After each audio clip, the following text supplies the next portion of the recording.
नमस्कार, स्वागत है आप सभी दर्शकों का हमारे चैनल जीएलसीसी न्यूज में। हमारे साथ आज मथुरा से किशन नंबरदार जी हैं। आज इनसे हम बात करेंगे क्योंकि इनके बारे में बता दूं कि मैं जब भी इस जगह पे आया हूं, ये जगह आप समझ सकते हैं गाजीपुर बॉर्डर है, और गाजीपुर बॉर्डर पे मैं जब जब आया हूं तब इनकी आवाज उन बुलंदियों को प्राप्त करती हुई दिखी है। ये जब बोलते हैं तो आसपास के लोग इनके पास आप रूपी आकर्षित हो जाते हैं और ये आकर्षित होने पर लोगों को मजबूर कर जाते हैं। नंबरदार जी, स्वागत है आपका हमारे कार्यक्रम में। सबसे पहले तो जो भी भाई आपके इस वीडियो को देख रहे हैं, मैं उन सभी भाइयों को नमस्कार करता हूं। जी जी, धन्यवाद। आप नमस्कार कर रहे हैं। हमें ये बताइए कि आज जहां हम खड़े हैं, ये लगभग 11 महीने पहले की बात है। यहाँ गाड़ियां चली करती थी, लेकिन आज यहाँ टेंट और तंबू लगा है 11 महीने से लगातार। आप लोग यहाँ कहें तो आप लोग अपना आशियाना बना रखा है। आखिर क्या कारण है कि आप लोग 11 महीने तक लगातार यहाँ खड़े हैं, बैठे हैं? देखिए, हम भाई दिल्ली जाने के लिए आए थे, जहाँ कानून बनती है। हमें तो संसद से मतलब था, संसद के पास बैठकर विरोध प्रदर्शन करते। इस जालिम सरकार ने हमको रास्ते में ही रोक दिया और बैरिकेड लगा करके बड़े बड़े पत्थर जो कल पूरे देश ने देखे हैं, जो क्रेनों से उठा कर डंपरों में डाले गए हैं, जो हमारा पुल है वो भी चटका दिया है इन्होंने। जो कितना वजन लाद दिया उसके ऊपर, ये पूरे देश ने देखा है। हम ने ना वो रास्ते रोके, खोल दिया है कि गाड़ी जाने का रास्ता कर दिया है। हम किसान तो संयुक्त मोर्चा जो हमारा बना है, 500 से ज़्यादा संगठनों को की जिम्मेदारी 40 नेताओं को दी गई है। संयुक्त मोर्चे के आह्वान पर पूरे देश का किसान काम करता है। हमारे संयुक्त मोर्चे की बैठक होगी, क्या निर्णय निकल कर आएगा। ये सरकार षड्यंत्रकारी सरकार है। आपने देखा होगा किसान के आंदोलन को बदनाम करने के लिए इन्होंने कितनी साजिशें रची, पर हमारे आंदोलन को वो जो अदृश्य परमात्मा है वो मदद कर रहा है कि ये किसान सत्य की लड़ाई लड़ रहा है, ये देश को बचाने की लड़ाई लड़ रहा है, ये देश को जो गोरे अंग्रेजों से बचाने के लिए लड़ाई लड़ी थी, आज फिर वही समय आ गया है। क्यों कि आज देश फिर उन कंपनियों के हवाले करने जा रही है ये पूंजीवादी सरकार। ये अदृश्य परमात्मा कौन है? आप बातों बातों में कहां इशारा कर रहे हैं? देखिए,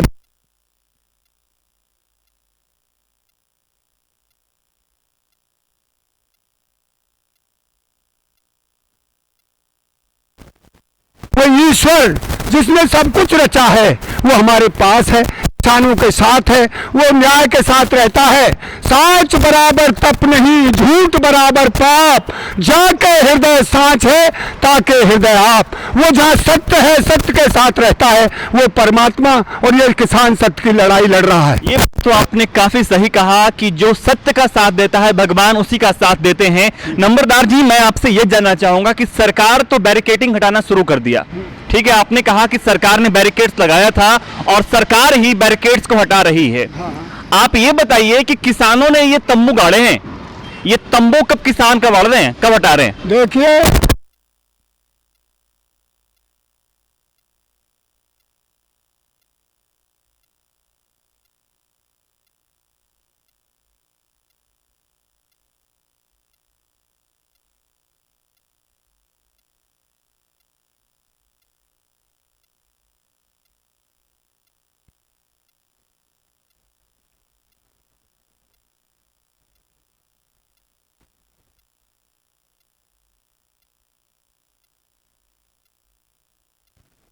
या हमारा फैसला कर दो। फैसला कराए बिना किसान देश का जाएगा नहीं, ये निश्चित कर लें। या कितना भी हमारे कितने आदमियों को इन्होंने गोली से मारा है, किसी को। नंबरदार जी, हमें ये बताइए कि कोई नियम कानून तो होता है ना? अगर किसान ही फैसला करने लगे तो फिर कोर्ट कचहरी और वकील और ये वकालत का जो तरीका है वो क्या करेगा? किसान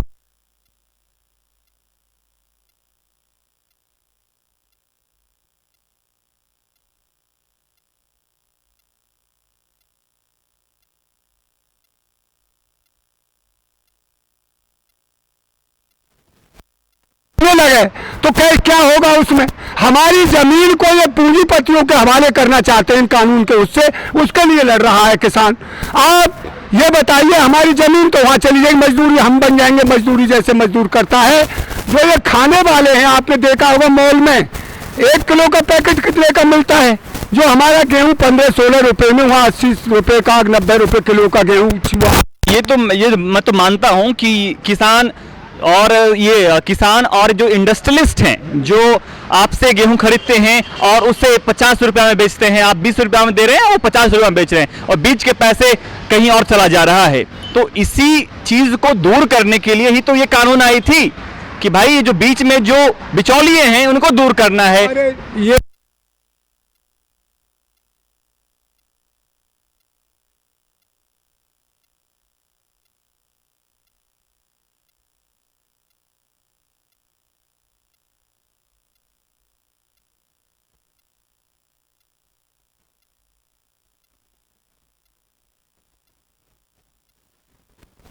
और वो टैक्स जाता कहाँ है? मंडी समिति को। मंडी समिति सड़क बनाती है हमारे उत्तर प्रदेश में ये व्यवस्था नहीं है। यहाँ कांटे हैं सरकारी। उत्तर प्रदेश की सड़कों का हाल देखिए, पंजाब हरियाणा की सड़कों का हाल देखिए। ये काम जो हमसे टैक्स लिया जाता है, ये नहीं ले रहे हम पे। तो डीजल का 63 रुपया टैक्स ले रहे, लीटर पर 65 रुपया टैक्स ले रहे। कहाँ जा रहा है वो पैसा हमारा? तो कहती है कि हर खेत में बिजली पहुंच चुका है, बिजली से खेती हो रहा है, मोटर चल रहे हैं, तो फिर डीजल का क्या काम? फिर बिजली की मोटर से खेत जोत देगी बिजली की मोटर? अरे बिजली की मोटर जब बिजली नहीं है, नहीं है वहां। मानता हूं इन बातों पर बहुत बात हो चुकी है। मैं आपसे 2 सवाल करूंगा, ठीक है? लोगों का आरोप है या फिर सरकार भी यह आरोप लगाती है कि आप लोग इन बॉर्डरों पर बैठकर ऐसो आराम की जिंदगी व्यतीत कर रहे हैं, इन तंबुओं में ऐसो आराम की जिंदगी चल रही है। क्या यह सच है? कहना चाहता हूं, जो हम पर लांछन लगा रहे हैं वो 4 दिन रहकर यहां देख लें। हमने जो जिंदगी बिताई है 11 महीने से 12 महीने, ये तो हमको अय्यासी बताते हैं। ये हमको वो बताते हैं कि यहाँ तो बलात्कार हो रहे हैं। बलात्कार हुआ हाथरस में, जिंदगी जला दी बेटी। वहां साले मुझे पर रिश्ता आती है इन बातों को बोलने पर। वो नालायक मीडिया वो क्यों नहीं बोले उस बात पर? बलात्कार अभी दिल्ली में हुआ है, 9 साल की 6 साल की बच्ची के साथ में रोज बलात्कार हो रहे हैं। किसान अपने हक के लिए आया है। ये मीडिया हमको बदनाम करना चाहती है। हम बदनाम इनके करने से नहीं होंगे। इन्होंने पूरी ताकत झोंक रखी है। हम अपने नेताओं के पीछे चलेंगे, शांति से अपने आंदोलन को चला रहे हैं। हमें हिंसा नहीं चाहते। हम महात्मा गांधी के उससे अहिंसावादी उससे आंदोलन को चला रहे हैं। हमारे नेता बहुत समझदार हैं, सूझबूझ के साथ हमारा आंदोलन चल रहा है। कोई हमारा भड़काऊ बात करने वाला भी नहीं है, और कोई गलती भी हो जाती है किसी से तो वो माफ़ी मांग लेगा उस बात के लिए। हमें उसमें भी कोई गुरेज नहीं है। और ना गलती की इन्होंने उकसाया है। जन कितनी बार हमसे लड़ाने के भिड़ाने के लिए इन्होंने हमारे आंदोलन को ख़त्म करने के लिए, पर हमारा आंदोलन पे ख़त्म नहीं होगा। हम अपनी मांग को लेकर जाएंगे। हम अपने पीछे की अपनी पीढ़ी के लिए, अपनी जनरेशन के लिए ये पीछे के कांटे हटाकर जाएंगे कि हम अपनी फसल और नस्ल दोनों को बचाएंगे। क्योंकि हमारे बुजुर्गों ने भी बड़ी पीड़ा सही है और हमने भी वो पीड़ा झेली है। आज देश को 75 साल से ज़्यादा आज़ाद हो गए। ये आज़ाद कौन हुआ? देश की पूंजीवादी संस्था आज़ाद हुई, चाहे नेता आज़ाद हुए हैं। पर्सनल बातें करना चाहूंगा क्योंकि आप लगातार एक ऐसे चेहरे के रूप में उभरे हैं इस पूरे आंदोलन में कि हर मीडिया, हर संस्था आपको कवरेज देना चाहता है या आपको कवर करना चाहता है। आप ये बताइए कि आप मथुरा के रहने वाले हैं, आप मथुरा में कहाँ के रहने वाले हैं और आपके घर परिवार, आपके गांव में सब कैसा चल रहा है?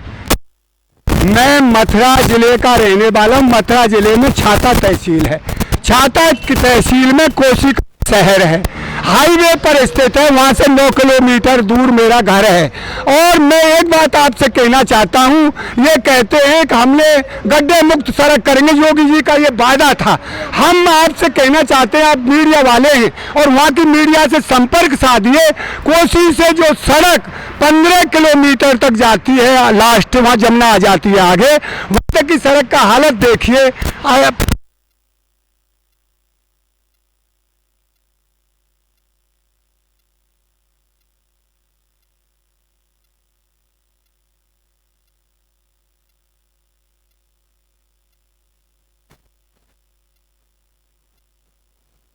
वही जो एमएलए के उसके ठेकेदार हैं, वही उसके काम कोई बढ़िया नहीं है। ये देश की जो इन्होंने बर्बादी की है, इस देश की ये नेता और ये जो पूंजीवादी संस्था उस पे पैसा लेकर ये चुनाव लड़ते हैं, देश की जनता को गर्दिश में धकेल दिया है। ये सपना नहीं देखा था हमारे वो शहीदों ने जिन्होंने कुर्बानी दी है, उन्होंने समता का राज, सबको न्याय मिले, सब एक साथ बैठकर हिल। अच्छा, मैं जानना चाहूंगा है हमारे देश की संस्कृति को, इससे ही वोट मिलेगा आपको। अब देश इतना मूर्ख नहीं है, सबको रोटी चाहिए पहले पेट में, रोटी नहीं रहेगी तो कैसे काम करेगा आदमी। रोटी, कपड़ा और मकान, 3 चीज तो बिल्कुल जरूरी, वो चीज इन पर देने को है नहीं। ये 5-5 किलो गेहूं दे रहे हैं, वो भी हम पर कर्ज लाद दिया है, जिसपे 100 रुपए थे उस पर 200 का कर्जदार हो गया है। यूपी में चुनाव आ रहा है, यूपी में चुनाव आ रहा है और आप मथुरा के रहने वाले हैं।